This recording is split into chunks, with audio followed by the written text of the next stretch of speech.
আমি আশাবাদী দল আমাকে মূল্যায়ন করবে, কারণ আমি 18 সালে নির্বাচন করেছি অনেক বিপর্যয় একটা পরিস্থিতির মধ্যে। তারপরে আমি পিছপা হইনি। সেই সময়টা খুবই বিপদসংকুল ছিল। আমি আমার জীবন হাতে নিয়ে আমি চলাফেরা করেছি।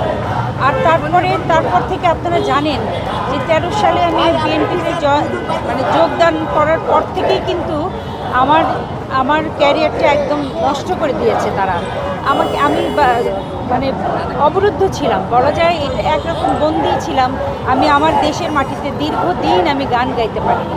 একজন শিল্পী যখন কণ্ঠরোধ করা হয় সেটাকে আসলে বন্দিত্বই বলা যায়। তো যাই হোক, সেগুলো আমি সব কিছু ভুলে যেতে চাই। আমি নতুন করে আশায় বুক বেঁধেছি।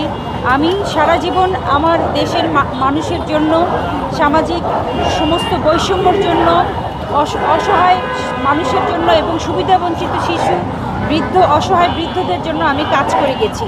আমার অনেকগুলো অর্গানাইজেশন আছে, তার সাথে আমি ওতপ্রোতভাবে জড়িত। আমি সেই কাজগুলোই একদম অনেক বড় পর্যায়ে ছড়িয়ে দিতে চাই। আমি মহান সংসদে দাঁড়িয়ে এই জনগণের কথা বলতে চাই, জনগণের দুঃখের কথা বলতে চাই, এবং অবশ্যই আমি একজন কণ্ঠশিল্পী।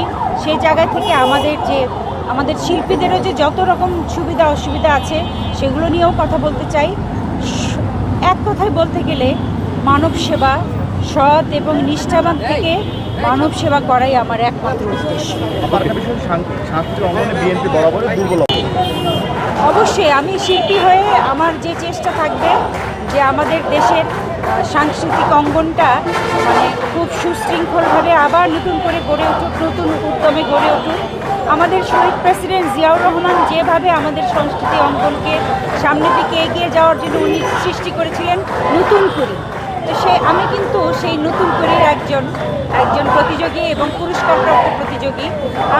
আমি বিশ্বাস করি যে দেশের সংস্কৃতি যত উন্নত সেই দেশ তত উন্নত এবং শিক্ষিত। তো সেই দিক থেকে আমি আমার শিল্পীদের জন্য আমি কাজ করে যাব নিরন্তর।